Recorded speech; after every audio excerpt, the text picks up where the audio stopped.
ಐತಿಹಾಸಿಕ ಜಾಗವಾಗಿರುವಂತಹ KR ಮಾರ್ಕೆಟ್ನಲ್ಲಿ ಮತ್ತೆ JCB ಗರ್ಜನೆಯನ್ನ ಮಾಡಿದೆ.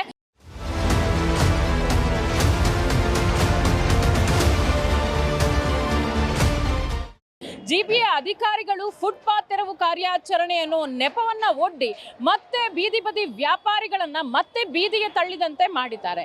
ಏಕಾಏಕಿ ಅಂದ್ರೆ ಸುಪ್ರೀಂ ಕೋರ್ಟ್ ಏನು ಆದೇಶ ಇದೆ ಅದಕ್ಕೆಲ್ಲ ನಾವೆಲ್ಲ ತಲೆ ಬಾಗ್ತೀವಿ, ಆದ್ರೆ ಇಲ್ಲಿ ಏಕಾಏಕಿಯಾಗಿ ಯಾವುದೇ ಕೂಡ ನೋಟಿಸು ಕೊಡದೆ ಕಾಲಾವಕಾಶವನ್ನು ಕೂಡ ಕೊಡದೆ ಏಕಾಏಕಿಯಾಗಿ ಬಂದು ಇಲ್ಲಿ ಬಂದು ನಮ್ಮ ಶೆಡ್ಗಳನ್ನ ಅಂದ್ರೆ ಏಕಾಏಕಿಯಾಗಿ ಬಂದು ಡೆಮಾಲಿಷ್ ಮಾಡಿದ್ದಾರೆ ಅಂತ ಹೇಳಿ ಆರೋಪವನ್ನ ಮಾಡ್ತಾ ಇದ್ದಾರೆ. ಜಿಬಿಯ ಅಧಿಕಾರಿಗಳು ಏಕಾಏಕಿಯಾಗಿ ಬಂದು ಇಲ್ಲಿ ದಬ್ಬಾಳಿಕೆಯನ್ನು ನಡೆಸಿದ್ದಾರೆ ಅಂತ ಹೇಳ್ಕೊಂಡು ಇಲ್ಲಿನ ವ್ಯಾಪಾರಿಗಳು ತಮ್ಮ ಆಕ್ರೋಶವನ್ನ ವ್ಯಕ್ತಪಡಿಸಿದ್ದಾರೆ. ಹಾಗಾದ್ರೆ ಇಲ್ಲಿನ ಬೀದಿ ಬದಿ ವ್ಯಾಪಾರಿಗಳಿರಬಹುದು ಅಥವಾ ಶೆಡ್ಗಳನ್ನ ಏನು ಹಲವಾರು ವರ್ಷಗಳಿಂದ 10-20 ವರ್ಷಗಳಿಂದ ಶೆಡ್ಗಳನ್ನ ಹಾಕಿ ವ್ಯಾಪಾರವನ್ನ ಮಾಡ್ತಿರುವಂತಹ ವ್ಯಾಪಾರಸ್ಥರು ಏನ್ ಹೇಳ್ತಾರೆ ಅಂತ ಕೇಳೋಣ ಬನ್ನಿ.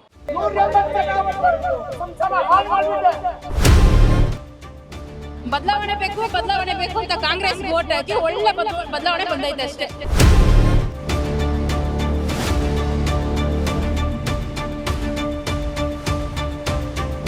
ಯಾರನ್ನ ಕೇಳೋದು ಯಾರನ್ನ ಬಿಡೋದು ಗೊತ್ತಿಲ್ಲ.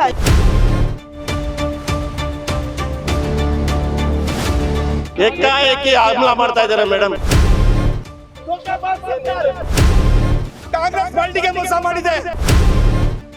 ಯಾರಿಗೆ ಏನ್ ತೊಂದರೆ ಕೊಟ್ಟವ್ರೆ ಅವರು?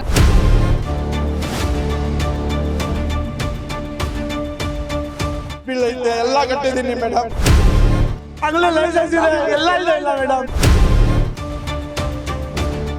ನಮ್ಗೆ ನಮ್ಗೆ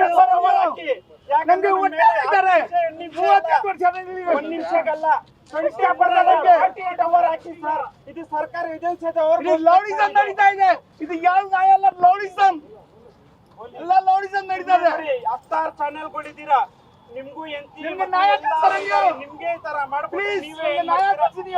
ನೀವು ಯಾವ್ದಿರ್ಲಿ ಕರುಣೆ ಮಾಡಿ ಸರ್, ಬನ್ನಿ ನಮ್ ಜೊತೆ. ದಯವಿಟ್ಟು ನಿಮ್ಗೆ ಕರುಣೆ ಮಾಡಿ ಸರ್.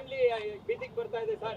ಮಾನ್ಯ ಸರ್ಕಾರ, ಹೈಕೋರ್ಟ್ ಮಾನ್ಯ ಜಡ್ಜರು, ಜಡ್ಜರು ಬನ್ನಿ, ನಮ್ಗೆ ನ್ಯಾಯ ಕೊಡಿ, ನಮ್ಗೆ ನ್ಯಾಯ ಕೊಡಿ.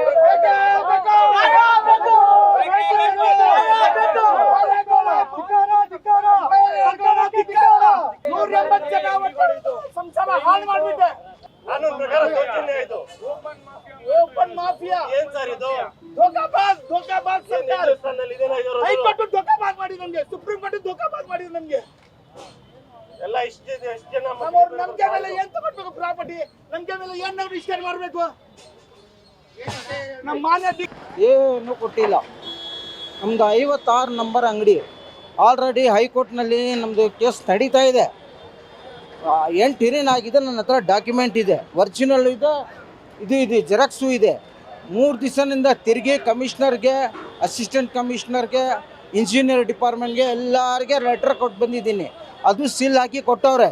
ಹಂಗೂ ಅವ್ರು ಬಂದು ಈ ಥರ ಮಾಡ್ತಾ ಇದ್ದಾರೆ. ಅನ್ಯಾಯ ತಾನೇ ಇದು. ಇದು ಕೋರ್ಟ್ ಆರ್ಡರ್ ತೋರಿಸ್ತೀನಿ ನಿಮಗೆ ಬೇಕಾಗಿದ್ರೆ. ಇಲ್ಲಿ ಏನು ಇದರ ಕೋರ್ಟ್ ಆರ್ಡರ್ ತೋರಿಸಿದ್ರು ಅವ್ರು ಹೋಗ್ತಾ ಇಲ್ಲ. 1925ನಲ್ಲಿ ನಮ್ಮದು ಕೇಸ್ ಆಗಿದ್ದು. ನಾನು ಸಬ್ಮಿಟ್ ಮಾಡಿದ್ದು ಹೈಕೋರ್ಟ್ನಲ್ಲಿ ಸಬ್ಮಿಟ್ ಮಾಡಿದ್ರು ಇವಷ್ಟವರೆಗೂ ಅವರು ಇದು ಮಾಡ್ತಾ ಇಲ್ಲ. ಮಾಡಿದ್ದು ಒಂದೇ ಒಂದು ತಪ್ಪು ಏನಂದ್ರೆ ಬದಲಾವಣೆ ಬೇಕು ಅಂತ ಕಾಂಗ್ರೆಸ್ ವೋಟ್ ಹಾಕಿ ಒಳ್ಳೆ ಬದಲಾವಣೆ ಬಂದೈತೆ ಅಷ್ಟೇ. ರಾತ್ರಿ ಬಂದು ಹೇಳಿದ್ರು, ನಿನ್ನೆ ಸಂಜೆ ಬಂದು ಹೇಳಿದ್ರು, ಬೆಳಗ್ಗೆ ಇವಾಗ ಹೊಡೆದಾಕ್ತವ್ರೆ. ಏನು ಹೇಳಿಲ್ಲ. ಹೇಳಿದ್ರೆ ಏನಾದ್ರೂ ಮಾಡ್ತಾ ಇದ್ವಿ ನಾವು. ಯಾರು ಏನು ಹೇಳಿಲ್ಲ. ಏಕಾಏಕಿಯಾಗಿ ಬಂದು ಹೊಡೆದಾಕ್ತಾರೆ ಅಷ್ಟೇ. ಅದೇ ವೋಟ್ ಹಾಕಿ ತಪ್ಪು ಮಾಡ್ಬಿಟ್ವಿ, ಅದೊಂದೇ ಮಾಡಿರೋದು, ಇನ್ನೇನು ಮಾಡಿಲ್ಲ ನಾವು ತಪ್ಪು. ಇವಾಗ ಯಾರಿಗೆ ಏನ್ ತೊಂದರೆ ಕೊಟ್ಟವ್ರೆ ಅವರು? ಬೀದಿ ಬದಿ ವ್ಯಾಪಾರ ಏನ್ ತೊಂದರೆ ಕೊಟ್ಟವ್ರೆ? ಮಾರ್ಕೆಟ್ ಏನಕ್ಕೆ ಮಾಡೋರು ಏನು ಎತ್ತ ಗೊತ್ತೇ ಇಲ್ಲ ಮೇಡಮ್. ಬೇಜಾರಾಗೋಗಿದೆ, ತುಂಬಾ ಬೇಜಾರಾಗೋಗಿದೆ. ಆಚೆ ತೋರ್ಸ್ಕೊಳಕ್ ಆಗ್ತಾ ಇಲ್ಲ ಅಷ್ಟೇನೆ. ಹಾಕಿ ಗೂಡು ಕಟ್ಟದಂಗೆ ನಾವು ಎಲ್ಲ ಇಲ್ಲಿತ್ತು, ಯಾವ ಪ್ರಾಬ್ಲಮ್ ಇಲ್ಲ. ನಾನು ಹುಟ್ಟಿ ಬೆಳೆದಿದ್ದು ಎಲ್ಲನೂ ಇಲ್ಲೇ. ನಮ್ಮ ತಂದೆ ತಾಯಿ, ನಾನು ಹುಟ್ಟಿದಾಗಿಂದ ಇಲ್ಲ ಫುಟ್ಪಾತಲ್ಲೇ ನಾನು ಹುಟ್ಟಿ ತರಕಾರಿ ವ್ಯಾಪಾರ ಮಾಡ್ತಿದ್ದು. ಇಲ್ಲಿರೋ ಜನಗಳಿಗೆಲ್ಲ ಆಫೀಸ್ ಅದೇ ಹಳೆ ಲೀಡ್ರು ಇದ್ರು, ಅವ್ರು ತೀರೋದ್ರು. ಅಂಬೇಡ್ಕರ್ ಸಂಘದ ಆಫೀಸು ವ್ಯಾಪಾರ. ನಾವು ನಂಬರ್ಸ್ ಇದ್ದೀವಿ, ನಾನು ಇನ್ಚಾರ್ಜೇ. ಇದು 2003ರಲ್ಲಿ ಎಲ್ಲ ಹೋಗ್ಬಿಟ್ರು, ನಮ್ಮ ಲೀಡ್ರು ತೀರೋಗ್ಬಿಟ್ರಲ್ಲ. ಆಮೇಲೆ ನಾನು ಬಂದು ಯಾರು ಇಲ್ಲ ಗತಿ ದಿಕ್ಕು ಇಲ್ಲ ಅಂದ್ಬಿಟ್ಟು ನಮ್ಮ ಆರ್ ವಿ ದೇವರಾಜ್ ಇದ್ರು ಅಣ್ಣ. ಆವಾಗ ಹೋಗಿ ಅವ್ರನ್ನ ಅಣ್ಣನ ಕೇಳಿದ್ವಿ, ಅಣ್ಣ ಯಾರು ಇಲ್ಲ ನಮಗೆ ಹೆಲ್ಪ್ ಮಾಡೋರು, ಪೊಲೀಸವರು ಕಾರ್ಪೊರೇಷನ್ ಅವರೆಲ್ಲ ತುಂಬ ಕಷ್ಟ ಕೊಡ್ತಾರೆ, ಹೆಂಗಸನ್ನ ಹೊಡಿತಾರೆ, ಓಡಿಸ್ತಾರೆ, ಎಲ್ಲೂ ಹೋಗೋದಂತ ಗೊತ್ತಿಲ್ಲಣ್ಣ, ನೀವೇ ಬರಬೇಕು ಅಂದ್ಬಿಟ್ಟು ಆ ಅಣ್ಣನ ಹತ್ರ ಹೋಗಿ ಕೇಳಿ ಮಾತಾಡಿ ಆ ಅಣ್ಣ ಬಂದು R V Devaraj MLA sir ಬಂದು ನಮ್ಗೆ ಹೆಲ್ಪ್ ಮಾಡಿದ್ರು. ಆವಾಗಿಂದ ಏನು ಪ್ರಾಬ್ಲಮ್ ಇಲ್ಲ, ಚೆನ್ನಾಗೇ ಇದ್ದೀವಿ. ಇಲ್ಲಿ ವ್ಯಾಪಾರ ಇಲ್ಲ ಅಂದ್ಬಿಟ್ಟು ಎಲ್ಲ ಆ ಕಡೆ ಹೋದ್ರು. ಸರ್ ಎಲ್ಲರೂ ಹೋಗಿ ಬದುಕಲಿ, ನಮ್ಮದು ಸಂಘ ಅಂತ ಇರಲಿ ಅಂತ ನಾನು ನೋಡಿಕೊಂಡು ನಾನು ಇದ್ದೆ. ಇಲ್ಲೇ ವ್ಯಾಪಾರ ಆಗದೆ ಹೋಗಲಿ, ಮನೆಗೆ ಹೋಗೋದು. ಈಗ ಏನು ಮಾಡ್ಬೇಕು, ಬೇರೆ ಕಡೆ ಏನಾರ ಯಾರನ್ನ ಕೇಳೋದು, ಯಾರನ್ನ ಬಿಡೋಂತ ಗೊತ್ತಿಲ್ಲ. ಇವಾಗ ಎಲ್ಲ ಉಲ್ಟಾ ಹಾಕ್ಬಿಟ್ಟಿದ್ದಾರೆ. ಏಕಾಏಕಿ ಹಮ್ಲ ಮಾಡ್ತಾ ಇದ್ದಾರೆ ಮೇಡಮ್. ಏನು ಕೊಟ್ಟಿಲ್ಲ ಮೇಡಮ್, ನಮ್ಗೆ ನೋಟಿಸ್ ಕೊಟ್ಟಿಲ್ಲ. ನಮ್ ಕಡೆ ಎಲ್ಲ ನಮ್ ದಾಖಲೆಗಳು ಎಲ್ಲ ಇದೆ, ಎಲ್ಲ ದಾಖಲೆಗಳು ತೋರಿಸಿದ್ರು ಯಾರು ನಮ್ಗೆ ಏನು ಕೊಡ್ತಾ ಇಲ್ಲ ಮೇಡಮ್. GP ಅಧಿಕಾರಿಗಳು ಏನು ಹೇಳ್ತಾಯಿಲ್ಲ, BBMP ಅವರು ಪೊಲೀಸ್ ಏನು ಹೇಳ್ತಾ ಇಲ್ಲ ಮೇಡಮ್. ನಮ್ಗೆ ಏನಂದ್ರೆ ಏನು ಗೊತ್ತಾನೆ ಅರ್ಥನೇ ಆಗ್ತಾ ಇಲ್ಲ. ನಮ್ಗೆ ಆ ಸ್ಥಿತಿಯಲ್ಲಿ ತಗೊಂಬಂದು ಕೊಟ್ಬಿಟ್ಟಿದ್ದಾರೆ. ಏನು ನಮ್ಗೆ ಸ್ವಲ್ಪ ನಮ್ಗೆ ಇಂಟೆನ್ಷನ್ ತಗೊಳ್ಳೋಕೆ ಇದೇ ಇಲ್ಲ, ಆ ತರ ಮಾಡಿಬಿಟ್ಟಿದ್ದಾರೆ ನಮ್ಗೆ. ಇಲ್ಲಿರೋದು ಒಂದು 150 ಅಂಗಡಿಗಳೆಲ್ಲ ಇದು 10,000 ಸಂಸಾರಗಳು ಇರೋದು. ಇಲ್ಲಿ 150 ಅಂಗಡಿಗಳು ನಡೀತಾರ, 10,000 ಸಂಸಾರಗಳು ನಡೀತಾ ಇದೆ ಮೇಡಮ್. ಒಂದು ಅಂಗಡಿಯಿಂದ ಒಂದು 5 ಸಂಸಾರಗಳು ನಡೀತಾ ಇದೆ ಮೇಡಮ್. ಆ ತರ ಇರೋ ಅಂಗಡಿಗಳಿಗೆ ಬಂದು ಏಕಾಏಕಿ ಗುಂಡಾಗಿರಿ ಮಾಡ್ತಾ ಇದಾರೆ ಮೇಡಮ್. ಏಕಾಏಕಿ ನಮ್ಮ ಮೇಲೆ ಹಮ್ಲ ಮಾಡ್ತಾ ಇದ್ದಾರೆ. ಎಲ್ಲಿ ಹೋಗೋಣ ನಾವ್ ಹೇಳಿ? ನಾವು ಬಂದು ಇಲ್ಲಿ 40 ವರ್ಷ ಆಯ್ತು. ನಾವು ಚಿಕ್ಕ ವಯಸ್ಸಲ್ಲಿ ಬಂದಿದ್ದು, ನಮ್ಗೆ ನಾವು ಮುತ್ಕರಾಗ್ಬಿಟ್ಟಿದ್ವಿ. ನಮ್ಗೆ ಏನು ಗೊತ್ತಿಲ್ಲ, ಬೇರೆ ಏನು ಮಾಡಕ್ ಗೊತ್ತಿಲ್ಲ. ನಾವು ಹುಟ್ಟಿ ಬೆಳೆದಿರೋದೆಲ್ಲ ಇಲ್ಲೇನೆ. ಇದು ನೋಡಿ ನಾವು ಬೇರೆ ಏನು ಮಾಡಿಲ್ಲ ಮೇಡಮ್.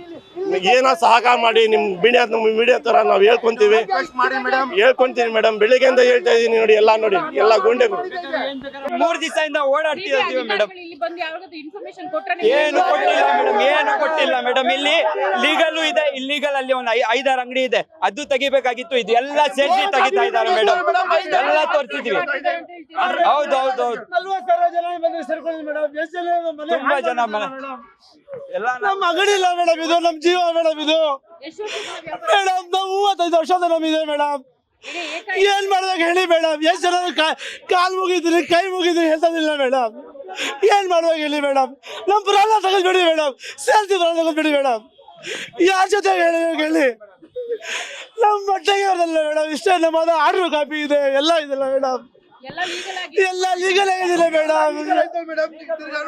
ಯಾರ ಜೊತೆ ಹೇಳ್ಬೇಕಲ್ಲ ಮೇಡಮ್? ನ್ಯಾಯಕ್ಕೋಸ್ಕರ ತೋರಿಸ್ತಾ ಇದೀವಿ. ಲೀಗಲ್ ಪೇಪರ್ಸ್ ನೋಡ್ತಾ ಇಲ್ಲ ಮೇಡಮ್. ಎಲ್ಲ ಇಲ್ಲಿಗಲ್ ಹೋಗಿ ಅಂತ ಕಳ್ಸಿಬಿಡ್ತಾ ಇದಾರೆ. ನಾವು ತೋರಿಸ್ತಾ ಇದೀವಿ, ಕಾಪಿ ಎಲ್ಲ ಇಟ್ಕೊಂಡು ನೋಡಿ ಇದು ಅಂದ್ರೆ ನೋಡಕ್ಕೆ ಒಪ್ತಾ ಇಲ್ಲ ಮೇಡಮ್. ಬಿಲ್ ಐತೆ, ಎಲ್ಲ ಕಟ್ಟಿದೀನಿ ಮೇಡಮ್.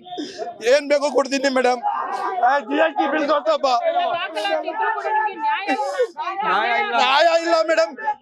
GP ಅವರು ಹೇಳ್ದಲ್ಲ, ನಾವು ಬೇಕೇ ಇದಕ್ಕೆಲ್ಲ ನೇರ ಹೊಣೆ ಯಾರು?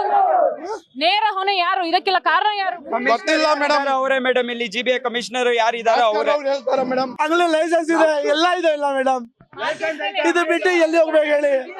ಏನ್ ಬೇಕು ಹೇಳಿ ಮೇಡಮ್? ನಾವು DK ಶಿವಮೊಗ್ಗ ಕೈ ಮುಗಿತೀನಿ ಮೇಡಮ್. ಮಾರ್ಕೆಟ್ ಅನ್ನು ಟಾರ್ಗೆಟ್ ಮಾಡ್ತಿದ್ದಾರೆ ಅಂತ ಅನಿಸ್ತಾ ಇದೆ. ಟಾರ್ಗೆಟ್ ಮಾಡ್ತಾ ಇದ್ದಾರೆ ಮೇಡಮ್. ಯಾರು ಸಹಕಾರ ಕೊಡ್ತಾ ಇಲ್ಲ ನಮ್ಗೆ ಮೇಡಮ್. ಎಸ್, ನೋಡಿದ್ರಲ್ಲ ವೀಕ್ಷಕರೇ, KR ಮಾರ್ಕೆಟ್ ನಲ್ಲಿ ಅಂದ್ರೆ ವ್ಯಾಪಾರ ಮಾಡ್ತಿರುವಂತಹ ವ್ಯಾಪಾರಸ್ಥರು ತಮ್ಮ ನೋವನ್ನು ಯಾವ ರೀತಿ ತೋಡಿಕೊಂಡಿದ್ದಾರೆ. ಹಾಗೇನೆ ಏಕಾಏಕಿಯಾಗಿ ಬಂದು ನಮಗೆ ಕಾಲಾವಕಾಶ ಕೊಟ್ಟಿಲ್ಲ. ನಿನ್ನೆ ಸಂಜೆ ಬಂದು ಹೇಳಿದ್ರು, ನಾಳೆ ಬೆಳಿಗ್ಗೆ ನಿಮ್ಮ ಅಂಗಡಿಗಳು ಇರಲ್ಲ, ನಾಳೆ ಬೆಳಿಗ್ಗೆ ಇಲ್ಲಿ ಏನಿದೆ ನಾವು ಡೆಮಾಲಿಷನ್ ಮಾಡ್ತೀವಿ ಅಂತ ಹೇಳ್ಕೊಂಡು ಅವ್ರ ಮುಖನೂ ನೋಡೋದೆ. ಅಂದ್ರೆ ಅವ್ರಿಗೆ ಅಂದ್ರೆ ಇಲ್ಲಿ ಎಷ್ಟೋ ಸಂಸಾರಗಳು ಒಂದ್ ಮನೆಯಲ್ಲಿ 10 ಜನ ಇರಬಹುದು, 20 ಜನ ಇರಬಹುದು. ಇದೇ ವ್ಯಾಪಾರವನ್ನ ಮಾಡಿ ಇಷ್ಟು ವರ್ಷ ನಾವು ಜೀವನ ಸಾಗಿಸ್ತಿದ್ವಿ. ಈಗ GB ಅಧಿಕಾರಿಗಳ ಈ ದಬ್ಬಾಳಿಕೆಗೆ ನಾವ್ ಏನ್ ಮಾಡ್ಬೇಕು ಅಂತ ಗೊತ್ತಾಗ್ತಿಲ್ಲ. ಹಾಗೇನೆ ದಯವಿಟ್ಟು ಇವಾಗಿನ ಏನ್ ಸರ್ಕಾರ ಇದೆ, ದಯವಿಟ್ಟು ಮಾನವೀಯತೆಯನ್ನ ಮೆರೆತು ನಮ್ಮಂತಹ ಬೀದಿ ಬದಿ ವ್ಯಾಪಾರಿಗಳಿಗೆ ಸಪೋರ್ಟ್ ಮಾಡಿ, ಇಲ್ಲ ಕಾಲಾವಕಾಶ ಕೊಡಿ. ಏನೀಗ ಡೆಮಾಲಿಷನ್ ಮಾಡ್ತಾ ಅರ್ಧಕ್ಕೆ ನಿಲ್ಲಿಸಿ ಕಾಲಾವಕಾಶ ಕೊಡಿ. ಇಲ್ಲಿರುವ ವಸ್ತುಗಳನ್ನ ಬೇರೆ ಕಡೆಗೆ ಸಾಗಿಸಿ ಮುಂದಿನ ಜೀವನೋಪಾಯಕ್ಕೆ ಅಂದ್ರೆ ಮುಂದೆ ಜೀವನ ಹೆಂಗ್ ನಡೆಸಬೇಕು ಅದನ್ನು ನಾವು ಅದರ ರೀತಿಯಲ್ಲಿ ಮುಂದುವರಿಸಿಕೊಂಡು ಹೋಗ್ತೀವಿ. ಇಲ್ಲ ಅಂತ ಹೇಳಿದ್ರೆ ದಯವಿಟ್ಟು ಸರ್ಕಾರ ನಮ್ಗೆ ನ್ಯಾಯ ಒದಗಿಸಿ ಕೊಡಿ ಅಂತ ಕೇಳ್ತಾ ಇದ್ದಾರೆ. ಹಾಗಾದ್ರೆ ಈಗ ಏನು ನಗರಾಭಿವೃದ್ಧಿ ಸಚಿವರಾದಂತಹ ಕೃಷ್ಣ ಬೈರೇಗೌಡರು ಏನೀಗ ಫುಟ್ಪಾತ್ ಒತ್ತುವರಿ ಕಾರ್ಯಾಚರಣೆ ಏನ್ ಮಾಡ್ತಿದ್ದಾರೆ ಅದನ್ನ ನಿಲ್ಲಿಸ್ತಾರಾ ಅಥವಾ ಬೀದಿ ಬದಿ ವ್ಯಾಪಾರಿಗಳಿಗೆ ನ್ಯಾಯ ಒದಗಿಸಿ ಕೊಡ್ತಾರ ಅನ್ನೋದನ್ನ ಕಾದು ನೋಡ್ಬೇಕು. ನೆಲ ಜಲ ಭಾಷೆಗಾಗಿ ಪ್ರಾಮಾಣಿಕ ಪತ್ರಿಕೋದ್ಯಮಿ ಪತ್ರಿಕೋದ್ಯಮ. ನೀವು ನೋಡ್ತಾ ಇದ್ದೀರಾ focus TV. Camera person Nagesh Polali ಜೊತೆ ನಾನು ಜಯಶ್ರೀ.